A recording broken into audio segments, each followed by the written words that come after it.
What is going on, everybody? Today I have a quick tip video on 3 ways to improve a jig. Everybody knows that jigs are fish catching machines, and a lot of times they catch pretty nice sized bass, so these 3 tips that I'm going to show you are going to give you the edge over everybody else. One of the best things that you can do with the jig is you can add a rattle.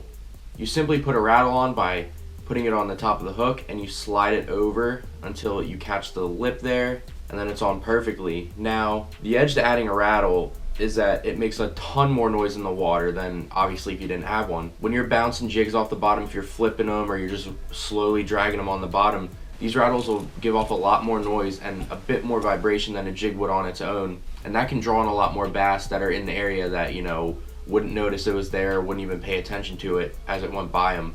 Now, another tip, after you're throwing a jig for a while, it's your favorite jig, you caught countless fish on it. What I like to do once the skirt wears down, you can either get a new one or make your own. Now, I make my own jigs, so when I make my own skirts, I can like customize them whatever color I want, and when you're able to make your own skirts and put new skirts on, that can give you the extra flash out of it that like the old one didn't have anymore. It can be more appealing to the fish. So obviously, when you get your skirt, you want to put the long end on first. Obviously, the left side's the longest side. You can see that the band is shorter on this side, so take the long side up and you just slide it on.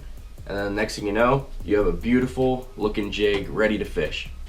Now, you can either throw the jig with the new skirt on as is, or what I like to do is trim up the skirt a bit because it can get in the way of the trailer, which is mostly the case with me. You just want to pull the skirt down like this, and you don't want to cut straight across because that'll completely mess up the skirt and it won't look as good. So you want to take it, pinch it, and half of it you want to cut on an angle, and then the other half on an angle. And then you just take another look at it and see what you want to trim next. Like just down here, trim it on an angle, and then voila, that's looking a lot better there.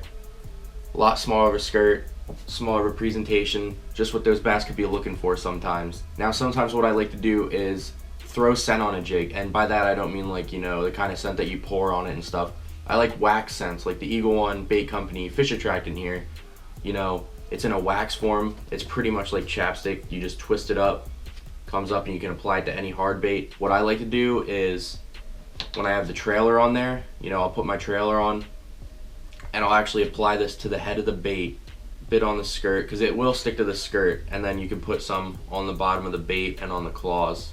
Every jig fisherman knows that once in a while those bass will be super finicky and they'll drop that jig right away. Like, you have to be on top of that jig to hook up with that fish. But the plus to adding scent is that that fish may give you that extra few seconds that it takes for you to realize that he picked up the jig and he's running towards the boat. You got to catch up to him before he drops that, realizing, you know, it's not actual bait. He's gonna like taste the silicone and whatever, the plastic. So wax can definitely give you an edge over, you know, not having any scent at all.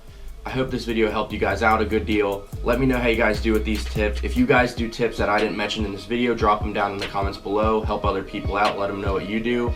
And until the next video, guys, I'll see you next time. Peace.